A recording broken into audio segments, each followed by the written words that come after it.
దేవుని నామానికి స్తోత్రములు. మీ అందరికీ కూడా ప్రభు పేరిట వందనములు తెలియజేస్తూ ఉన్నాను. మరి ప్రతిదినములాగానే ఇవాళ కూడా దేవుడు మనతో ఒక మంచి వాగ్దానాలు మాట్లాడుతున్నాడండి. కాబట్టి వినిన వాక్యాలు మరి మీ కుటుంబానికి అవి ఎంతో అవసరంగా ఉంటుంది. మీకు సమస్యలు, ఇబ్బందులు వచ్చినప్పుడు ఈ యొక్క వాక్యాలు ఏవైతే ఉన్నావో అవి మీకు బలమును, శక్తిని, ఆరోగ్యమునవి అనుగ్రహిస్తూ ఉంటాయి.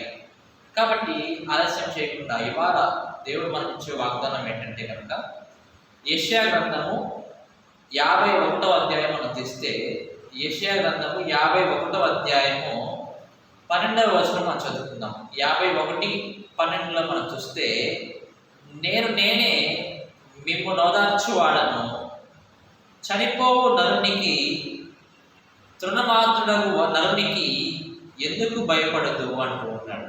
ఇక్కడ మనకి ఒక వాగ్దానం చేస్తున్నాడు, అలాగే ఒక ప్రశ్న కూడా దేవుడు వేస్తూ ఉన్నాడు. ఏంటంటే కనుక నేనే మిమ్ము నోదార్చువాడని అంటూ ఉన్నాడు. అబ్బా, ఎంత ప్రేమ అండి దేవుడిది! ఎంత దయగలిగిన దేవుడు, ఎంత ప్రేమ కలిగిన దేవుడు! మనం అంటే చాలా ఇష్టం దేవుడికి.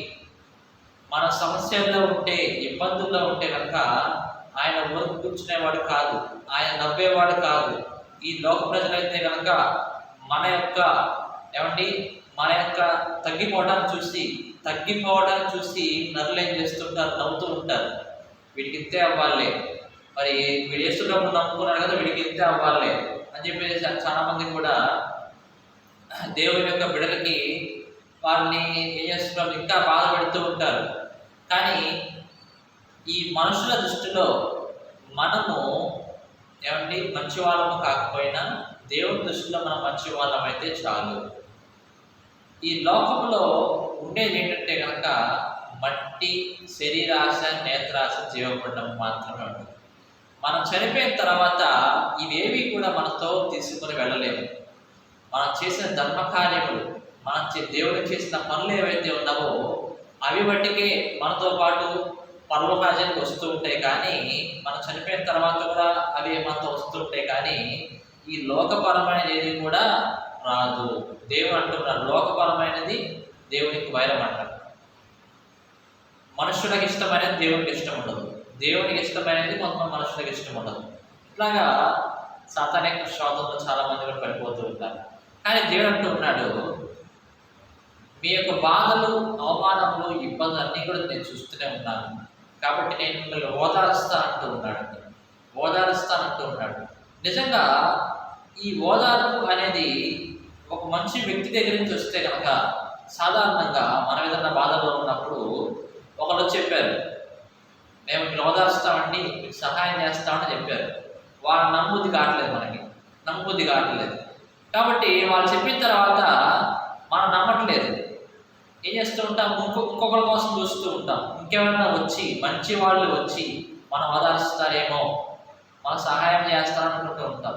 కానీ ప్రియదేవుడా, మన దేవుడు ఎంతో గొప్పవాడండి. ఆయన దగ్గర ఉండే ధనం ఎవరి దగ్గర కూడా ఉండదు. ఆయన చేసే సహాయం ఎవరు కూడా చేయలేరు. కాబట్టి మనల్ని ఎవరు ఓదారిస్తే బాగుంటుంది మనం అనుకోవాలి, దేవుడు ఓదారిస్తే బాగుంటుంది.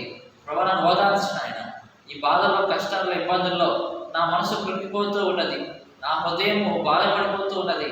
ప్రభు నువ్వు నన్ను ఓదార్చిన ఆయన అని మనం కన్నీటి ప్రార్థనతో దేవుడి మీద భారం వేసి మనం చేసినప్పుడు దేవుని యొక్క కృప, దేవుని యొక్క కాపుదల, ఆయన యొక్క అద్భుత కార్యాలు మనం చూస్తూ ఉంటాం. ఈ రోజుల్లో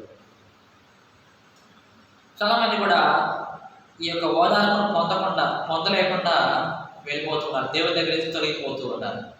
అరే, కొంత సమయం ఉండండి, కొంత సమయం ఆగండి, దేవునికి సహాయం వచ్చేదాకా ఆగండి అని దేవుని యొక్క సేవకులు, దేవుని యొక్క వాక్యం చెప్తున్నా సరే చాలామంది ఏం చేస్తుంటారు, ఆగరు, వెళ్ళిపోతూ ఉంటారు. దేవుడు వదిలిపెట్టేసి ఇక పక్కకు వెళ్ళిపోతూ ఉంటారు. అలా చేస్తూ ఉంటారు. ఇంకేమంటారంటే, చనిపోవు నరునికి ఎందుకు మీరు భయపడుతూ ఉన్నారు అంటున్నాడు. మనుషులకు భయపడకూడదు. మనం ఎప్పుడు వారితో ఎంతలో ఉండాలో మనం అంతలోనే ఉండాలి. వారికి మనం భయపడకూడదు.